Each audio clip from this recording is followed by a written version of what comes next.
The Washington Post was recently sold to internet billionaire Jeff Bezos, and the New York Times is now substantially owned by the richest man in Mexico, Carlos Slim. Are news organizations all to become ornaments of the rich, or can they instead remain profitable entities? Today, one journalist who is betting his career on the latter, the Chief Executive Officer of News Corp, Robert Thomson. From the offices of the Wall Street Journal in Washington, D.C., Uncommon Knowledge now.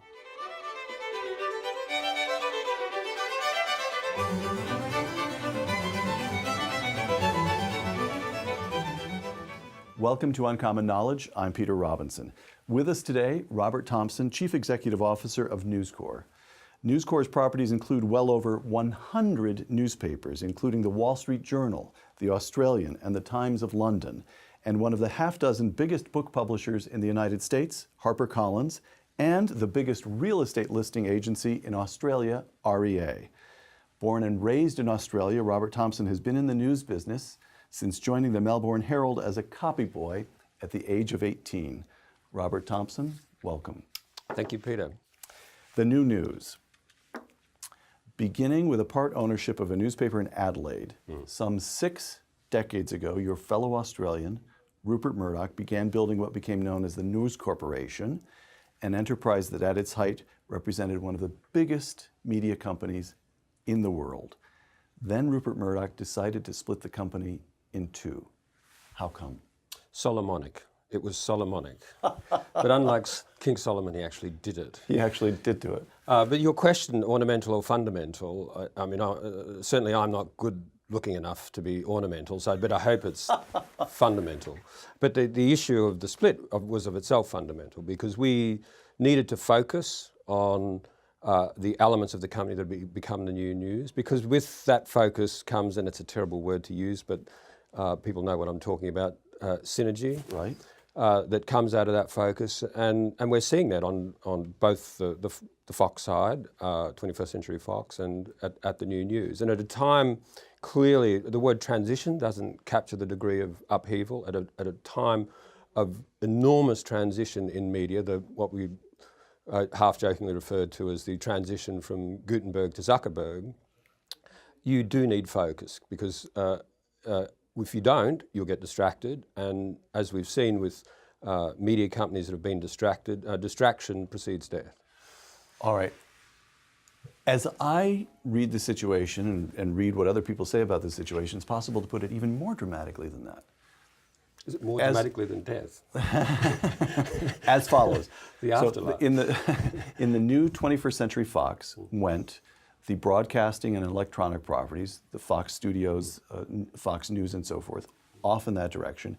And in the company of which you are CEO, newspapers, book publishing, and coupons, which are in newspapers. Coupons, which are in newspapers. But fundamentally, what analysts, certainly in my world out in Northern California, would view as old-fashioned businesses. The business model for which classified ads, a certain kind of advertising, a certain kind of subscription. Newspapers used to be monopoly properties, in this country at least. They used to be monopoly or semi-monopoly properties in their communities. Now they're competing with everything online. And so this was a division between companies that have a clear profitability and future, and companies over which hangs an enormous question mark. And you are tasked with reinventing a business model for journalism.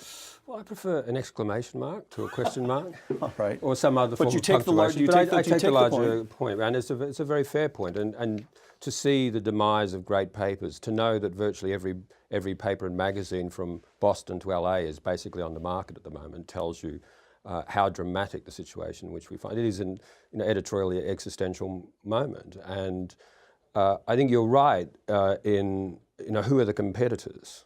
Because for 10 or 15 years as an editor, you get the question, who is your competitor? And it's an aggregation of aggregators is really what the competitor set is. Because the traditional, is it the Wall Street Journal versus the New York Times, doesn't for a moment capture the complexity of content competition in the contemporary age. And that's what's made the response so difficult for so many papers. And The response will differ according to where the paper finds itself on the spectrum. So for specialist papers, it's a little easier, whether it's the Wall Street Journal or say the Times of London or the Australian. Why would you say the Times of London is a specialist paper? Because it's almost a virtuous vertical. I mean, it's a what you might call a hierarchical segment, which is somewhat specialist in its orientation, and it's a little easier for that kind of paper to create a community, and out of community affinity both in readership and advertising. It's a little more difficult for mid-market papers where the aggregation of aggregators and the competition generated by that aggregation is ever more intense. So when I actually did do this the other morning, when I went out to pick up the newspapers, I looked around to see what my neighbors are getting. This is Palo Alto, California. The newspapers I have delivered, slapped onto my driveway each morning, are the Wall Street Journal and the New York Times, and I looked around, and that was pretty much what others were getting as well. The point being, no longer the San Jose Mercury News, no longer the San Francisco Chronicle. And you're not surprised by that. The mid-market paper, like the San Jose Mercury News, which for a time, as tech was taking off in the early 90s, was a big-time newspaper, is now a small newspaper. And the Wall Street Journal, I suppose this is something, News Corp has owned the Journal for 5 years now? 7 years. 7 years, and you've made it a national paper. That's a huge success story, is that right? Well, it is. I mean, a great many people contributed, and frankly, under Rupert's leadership, and it has been a success. We've managed to broaden the paper without diminishing its influence, in fact, expanding its influence. And the part of it, because when you think about what is the functional relationship you have with a specialist paper like the Wall Street Journal, for the very high-end financial reader, what is the best way of getting financial news? Sometimes, frankly, it's by mobile rather than by a website or by print. So you want to have a combination of both the functional and the emotional. And that building out the character of the journal has strengthened the emotional tie, both with core readers and families. And so the creation of the contemporary weekend edition, the Friday edition, the mansion section, just in New York, the Greater New York, the personal journal and the renaissance there under a very clever team of editors and reporters. That is all added to the emotional component, which gives a stickiness to to be very technical about it, to the product that it didn't have in the past. And also on the web, obviously gives you, on the free side of the pay barrier, gives you much greater audience traction. So when we started to recast the journal, of course, making the functional side ever better and serving that very discerning audience who knows what they need to read very much on a need-to-know basis. You can never fool a specialist financial reader.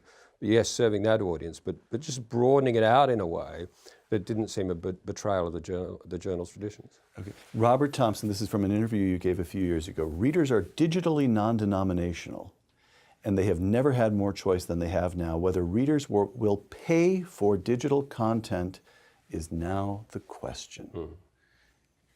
Is an answer to the question in? Is that still an open? I mean, in some way, you're staking your career on the answer to that, right? Well, the answer is yes, but it's different for different media properties. But at the heart of a lot of it is what you might call winnowing and windowing, in the sense that you have to customize content in a way that makes sense to a paying subscriber, and think more in terms of membership than subscription. And you're seeing that in particular at the Times of London now, where you have year-on-year good sales figures. You have where people attend a function that's hosted by the Times.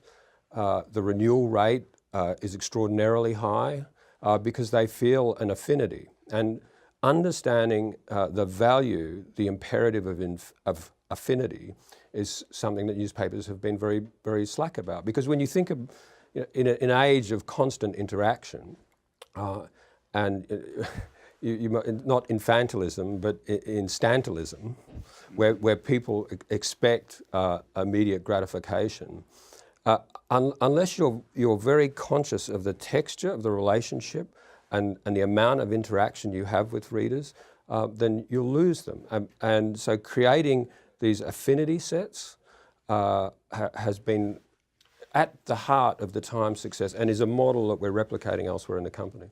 So you're no longer publishing newspapers, you're creating communities. Is that a fair way of putting it? Yeah, well, newspapers have always created communities, but when you think, was there much interaction really between a newspaper and its community? And not as much as the newspapers thought. And in part it was, what was your dialogue? What was your conversation with the community? Well, it was a letter to the editor. Right. It was a complaint about a paper not being delivered. What we've discovered is that it wasn't as textured a relationship as it should have been. And in part, that's the fault of the journalistic priesthood, where they were separate from the needs of readers, where journalism is meant to be providing a narrative about the evolution of society, hopefully with the objective of being objective. But instead, I think there's been a self-indulgent institutional narrative where the priority, or almost the prerogative for some journalists has been the prize. And by the Pulitzer Prize, or any prize, or the good opinion of their fellow journalists. Yeah, and so what essentially is an elite has focused on an elite and has lost the audience. Once again, let me quote you. A young person today has been socialized visually in a totally different manner to the way we've been socialized. Explain that. Well, when you think, I don't know how old you are, Peter. 32, older than 33. You. Oh, thank you, Robert. But when you These think... questions are much too hard for a lovely man like you. When you look at what we watched, what we imbibed visually as kids, during the it's all very crude stuff. Yeah, the Flintstones. Crude visually, I'm sure, right, not in substance. And you compare that to the range of imagery, some of it's disturbing, but a lot of it creative, that anyone between the age of 12 and 18 is now consuming. And that must raise the level of visual acuity to a point where if you have a conventional, traditional newspaper approach to visuals, you've lost that audience as well. You're not talking to that audience in a visual language that it understands. And that's true for everything from the emoticon to the rise of video. And you think of video now, and the debates we're having about the role of it. And I think at the moment, about 5-6 years ago, I think it was about 5 hours of video was uploaded every minute. Right. It's now 100 hours of video. Okay, so let me give you, if we address this generational question, two models, and you tell me where newspapers fall. Model number one would be cosmetics companies. I probably shouldn't mention the name here, but I was talking with an executive and I said, why did you bring out, the name of the company is such and such, but they also have this line and that line, and you can find the same products in each line as a face cleanser and a cream and this and that.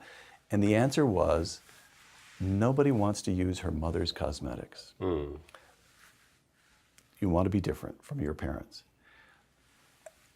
Take the other extreme, which is political identification. Every political scientist tells us that the overwhelmingly strongest predictor of whether this child will become a Republican or a Democrat is whether he or she was raised in a Democratic or a Republican family. It's just automatic in a very large number of cases. Where do newspapers fall?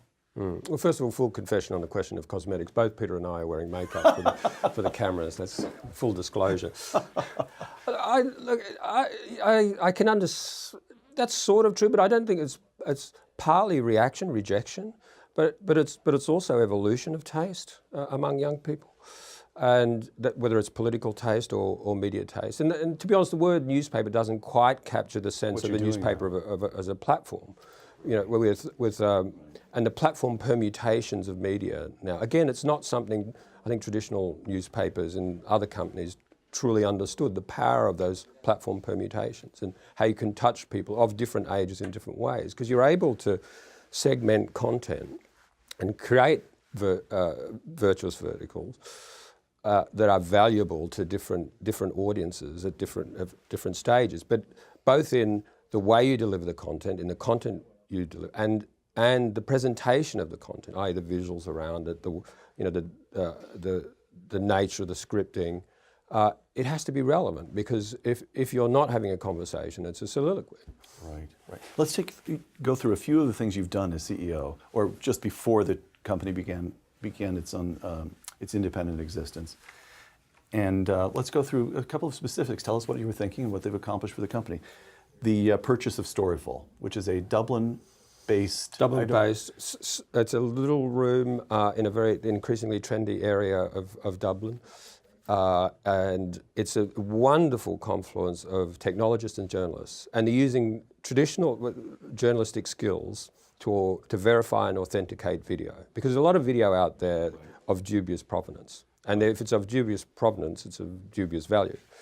And so the team there, under Mark Little, an ex-journalist himself, still is in really most respects, is using the sort of skills that any journalist would use to check on the sourcing, check on the timing, and doing everything they can to then create a stream of the verifiable video that's of value to the world's leading news organizations. If there's a tsunami somewhere in the world, people will be uploading their iPhone videos of this, and Storyful will be able to verify that a certain video is genuinely the tsunami, and sort of certify it and be able to make it available to news organizations, and all of this happens fast. Exactly. It's a combination of very, very clever algorithms and human judgment about, where was this uploaded? Was it in the region of the tragedy?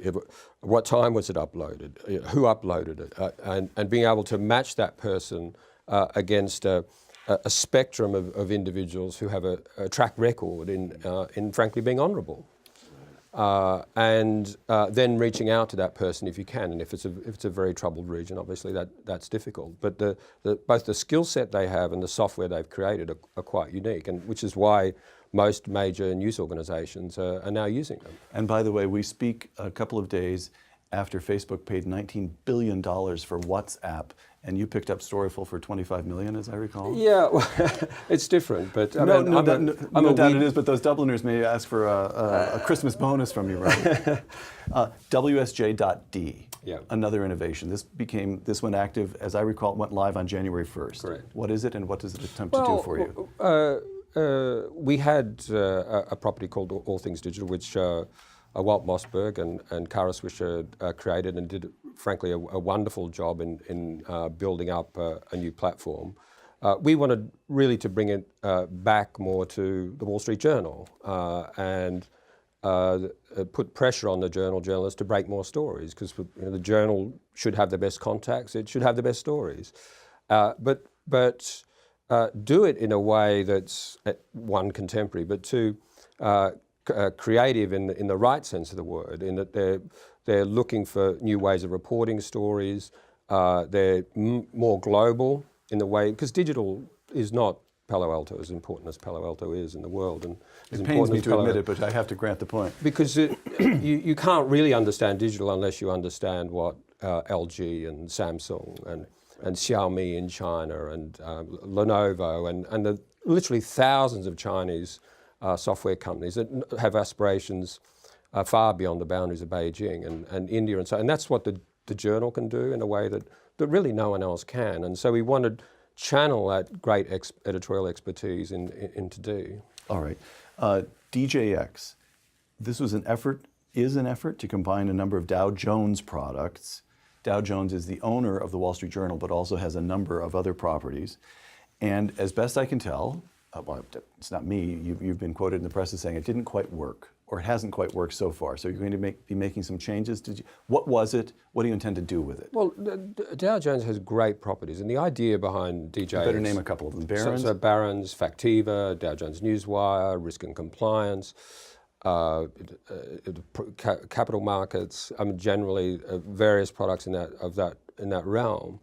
And there wasn't a coherence to the content, and that these products weren't talking to each other. So the core idea is to bring together the content so that if you're a Factiva customer, that you also have access to immediate updates from the newswires. And if you're a newswires customer, you have access to the wonderful trove of content that is Factiva.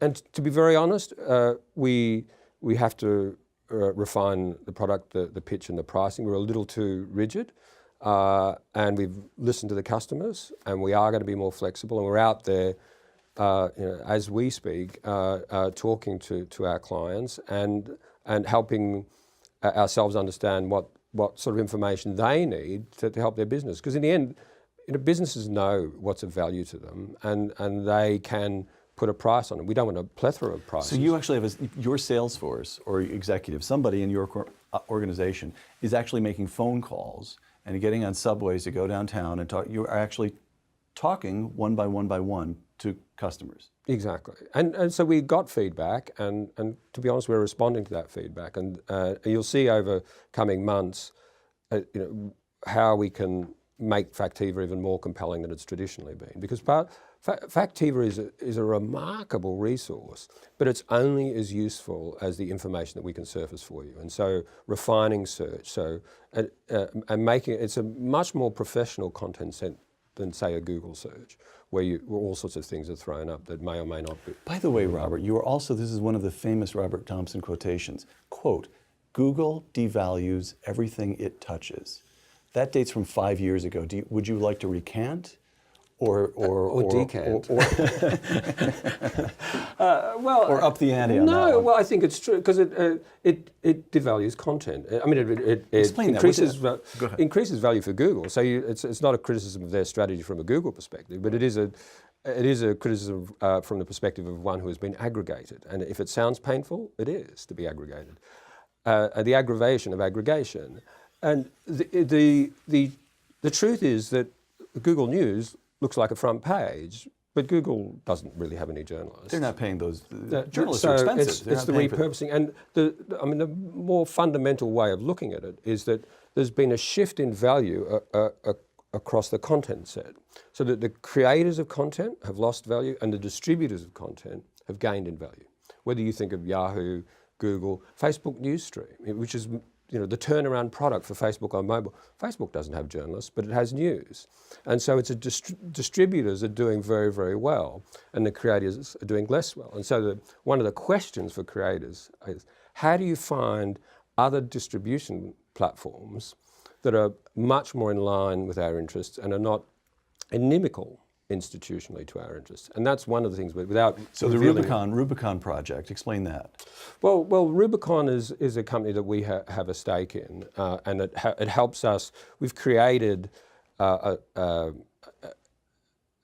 internal advertising network, basically. So this is one of these synergies. You used the dread word early on. Yeah. That you own so many properties, you may as well be your own sales. Well, contemporary advertisements are two things. One, they're advertisements, and two, they're sources of data about who's visiting your website and who may or may not be clicking on the ad.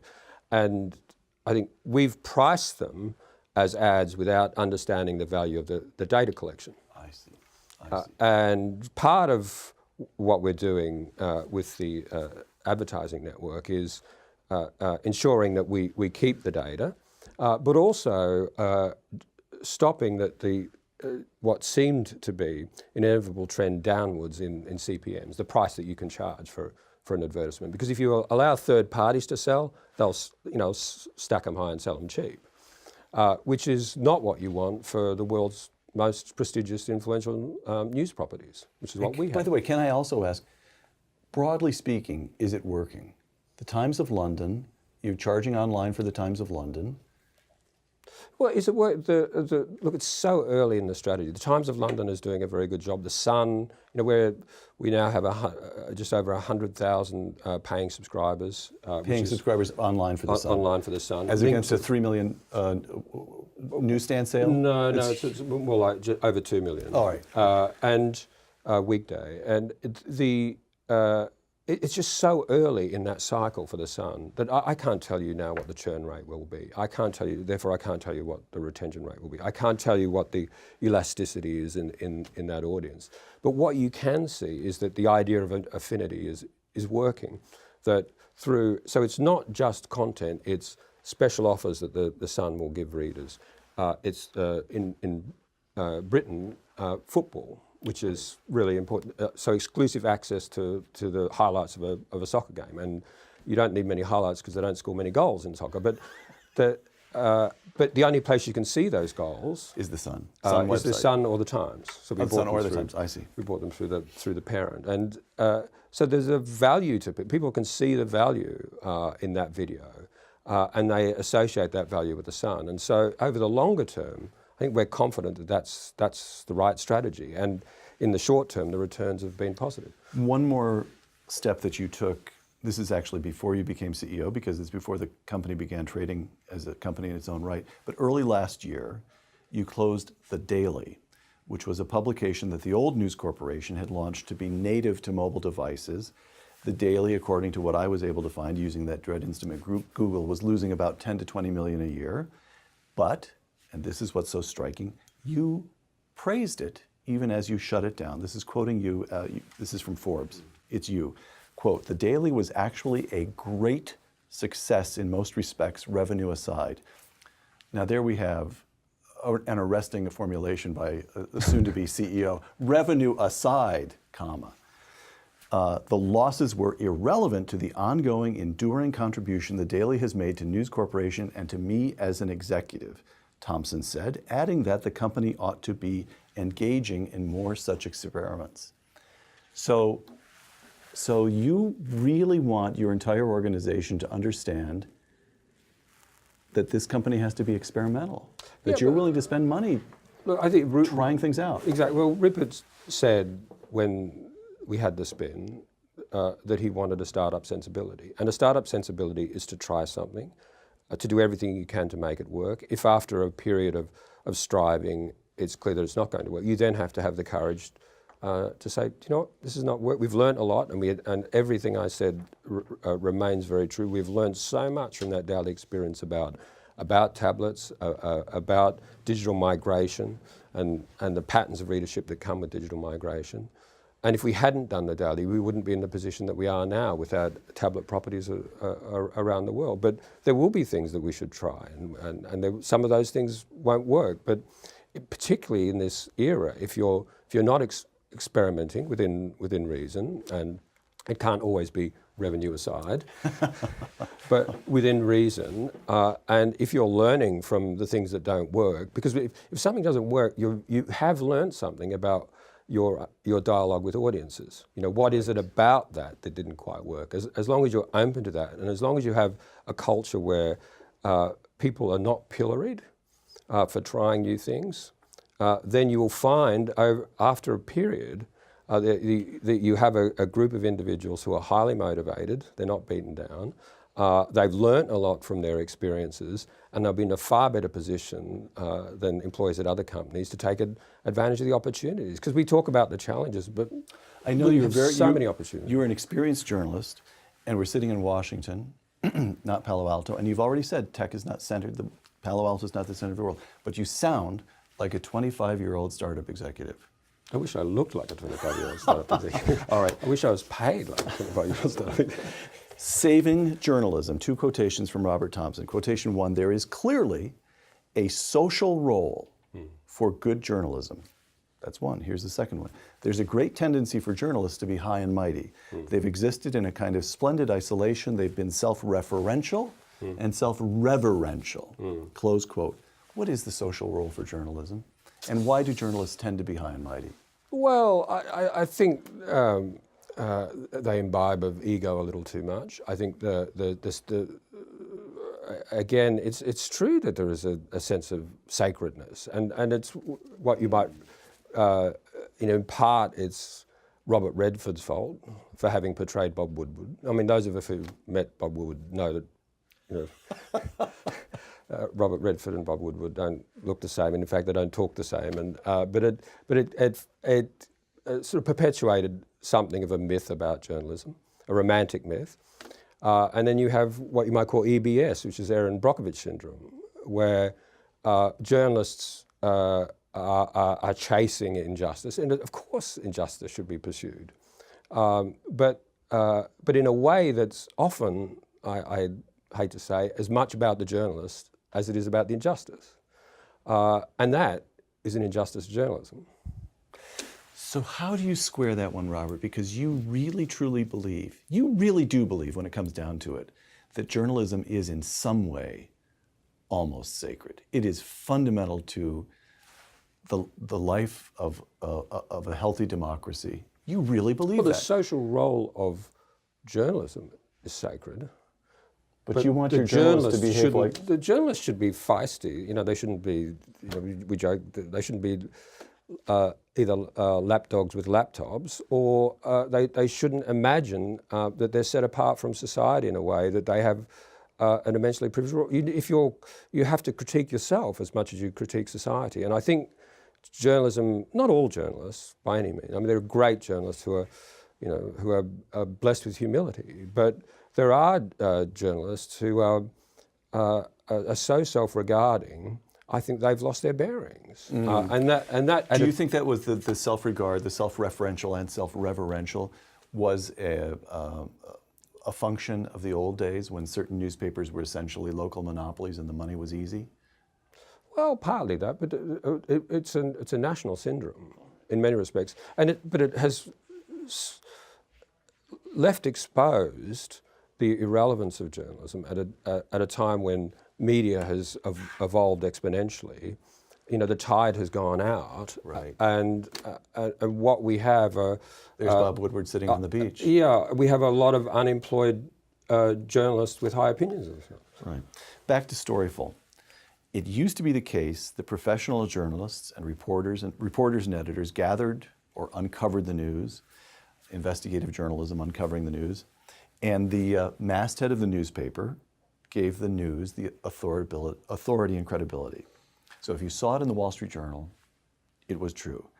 Now, Storyful has replaced reporters with crowdsourcing, and to some extent it's replaced editors with algorithms. And so it's scanning Twitter and YouTube. And then the verification comes from crowdsourcing, not a masthead. So I put it to you, you who have made your life as a journalist, do we need journalism anymore? Well, actually, Storyful still relies on journalistic judgment. Good, correct me. I'm very relieved to hear this. Tell me, reassure me that there's a human element that remains in. Oh, very, very much so. And that's what makes it unique, the blending of the two. Because technology is powerful, but judgment is essential. Still irreplaceable? It's essential. Because, you know, when does crowdsourcing become mass hysteria? You know, it's important that you're able to divine, and you know, the human is divine in the divining of, you know, do I trust this person? You know, and these are instincts. These are powerful, important journalistic instincts that are an essential ingredient of what Storyful does. Okay. I can't tell you how reassured I am to hear that. Robert Thomson, CEO, the founder of your company, Rupert Murdoch, has a certain political outlook, as do the editorial pages of some of your newspapers. And his career has displayed a certain affection for the tabloid. Here is a columnist in The Guardian on you, Robert Thomson. Quote, he's quiet, almost introverted, thin and thoughtful. He takes time, sometimes a lot of time, to make up his mind. He's no right-winger to the irascible manner born, which means, frankly, that he's an unlikely choice to superintend rumbustious tabloids and News Corp. What has The Guardian got wrong? Well, it was in The Guardian for a start, so... You speak of your ancestral enemy. Well, I'm thin, somewhat thin. That bit is accurate. I wear thin ties. My fashion sense, they may have captured that. But look, the myths around the company, as you know, are myths. So there's more caricature than character. And this is a very diverse company. You look across the range of things that in both the Fox Group and at News. And so the way that people jump to these conclusions about personality types and political orientation tells you more about preconception than it does about reality. You were a foreign correspondent for the Financial Times. If I'm recalling this correctly, Robert, correct me, it was 5 years in Japan and 4 years in China, roughly. A little less than 4. All right. And then you were the editor of the Financial Times here in Washington. You were the American editor. Is that? No, that's incorrect. So I was, after Japan, I became the foreign news editor of the Financial Times in London. Right. And then the editor of the weekend Financial Times in London, and then came here. To New York. To New York, sorry. To really establish the Financial Times in the US. And under your editorship as the editor in New York, the American readership tripled. Okay. That is a description of a newspaper man's career. You are now an executive, as we have just spent some 20 minutes displaying. You are talking about algorithms and CPMs and all the new digital world. You also just completed, it was a couple of weeks ago, I called it up, your second earnings call. You're having to talk to analysts about this or that aspect that will affect the financial results of the company over the coming quarter, the last quarter. How do you like being a CEO? It's different, isn't it? It's great. And of this company, with the diversity that we've been discussing, it's just such an eclectic experience. And each day you are discovering new things that have both a commercial purpose and a social relevance. I mean, that's the heart of News Corporation. So you're in Clover. Oh, I am in Clover, yeah, well particularly in Dublin. But the distinction between the two, I suppose I've spent most of my life as a business journalist critiquing companies. I see. And having critiqued them, I now have the responsibility of overseeing one. And hopefully I've learned from the mistakes and also the successes of other companies. And I have around me a great group of people. And the executives, Brian Murray at HarperCollins, Mike Darcy in the UK. We have a team that these are impressive people. These are very able individuals, and I'm learning a lot from them as I'm theoretically overseeing them. Last couple of questions, Robert, because you do have a company to run. A few weeks ago, as I mentioned, you announced your quarterly earnings. Here's the headline from Bloomberg Business Week, quote, News Corp shares jump after earnings beat analysts' estimates. Congratulations. But here's a couple of sentences in. Digital real estate services were the fastest growing major division. Book publishing revenue increased. News publishing revenue, which still accounts for more than 70% of the company's total sales, declined. Close quote. So what's the plan here? You've got this real estate company in Australia. Is News going to remain a news organization? News is at the heart of news, but real estate traditionally classifieds are in newspapers, and there's a very close relationship between REA and our Australian newspapers. So these are not eccentric investments by any means, and there's a complementarity in the character of what they do. But we are in the midst of transition. It's going to take a certain amount of time before papers that were papers truly become platforms. And that evolution will be different for different papers in different cities. And I think that's one of the lessons, that there's no rigid template for the successful transition of a newspaper. It depends on what type of newspaper, it depends where in the spectrum, it depends what else is happening in that particular society, whether it be Perth in Western Australia or London, England. And to be conscious of the competitor set, but also conscious that the technological developments are creating opportunities, and that's we see it as threat, and obviously there's an element of threat there if you make the wrong decisions, but it is much more opportunity than threat, because the potential to touch more people, the potential for audience expectation to change around, for example, payment. Should I pay for content, and if I pay for content, what type of content will that be? Those things are continuing to evolve, and we freeze a frame of that evolution now, and what we're seeing is a very incomplete picture. So it is. You just touched on a point that hadn't occurred to me, frankly, but I'm going to ask it now anyway, and that's what the business schools call span of control. I think, for example, of Ford Motor Company as a great big complicated company, but I don't know how many models Ford produces, but maybe 8 cars across a couple of dozen different factories. That's actually quite a finite set. You just said that it's going to be different newspaper by newspaper by newspaper. And this company owns dozens and dozens of newspapers, let alone the book publishing, let alone the real estate. How do you as CEO How do you assert a span of control over all that? That's where you need great people who are talking to each other, whether it's Mike in London talking to Julie in Sydney. But you look at how other elements of e-society are changing. You know, wearables. We were at CES, and people were wearing clunky things, and I always think, fashion before comfort, style before substance, these seem to be neither stylish nor substantial. The jawbone fashion. You know that we're in an early stage of, because at the moment people. Big ugly objects that aren't actually all that useful well, yet. Sort of a mini monument to a lack of self-discipline. That's what a jawbone is. That sensors make sense. We're going to use sensors both for health reasons and personal reasons. But they're going to be far more subtle than they are now. But that's exciting to watch. And I think we have to bring the same sort of excitement that we see at CES to the world of content. Right. Last question. Robert Thomson, again, this is an interview you gave a few years ago. Quote, "Dead trees are definitely not dead. There's an absolute intensity in the relationship between a reader and a newspaper. Given the web surfing, ad skipping, channel changing consciousness that's out there, the idea of spending 30 minutes with a medium with which the only multitasking you're doing is drinking a cup of coffee as you read your morning newspaper still makes newspapers unique."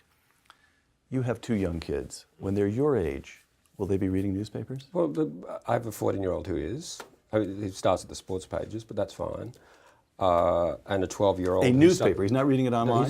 He reads online, but he also picks up a newspaper. Now, whether my household is representative of the world, unlikely, but still, we'll take them. It may not be a fair comparison, but there is an intensity to the newspaper relationship. There just is, and when you're reading a newspaper that the peripheral distractions are indeed peripheral, and you're not being distracted because you're focused. And we are all newspaper owners have to be more articulate, more convincing about what is a real relationship. That very intense relationship between a reader of a newspaper and that content, because there is digital distraction. It's different, and we go back to intensity, and intensity is part of affinity, and the affinity that people have with papers is something that they're passionate about. And when you talk to people about it, and it's not just old people, it is young people. And one of the things we noticed when we created the Wall Street Journal app, and we were talking to Steve Jobs actually about how it should look, and I think there were some people in Apple who wanted it to be a scroll down rather than a scroll across experience. We argued with them backwards and forwards, and in the end, we reached agreement because we wanted it to replicate a newspaper experience. And what we've discovered is that some young people who started with the Wall Street Journal iPad app have progressed to newspapers because it's a progression from an app experience, which is newspaper-like, to the newspaper. So there's a familiarity in that experience, which you would never have thought would be the case. Robert Thomson, Chief Executive Officer of News Corp, thank you. Thank you, Peter. For the Hoover Institution and the Wall Street Journal, I'm Peter Robinson.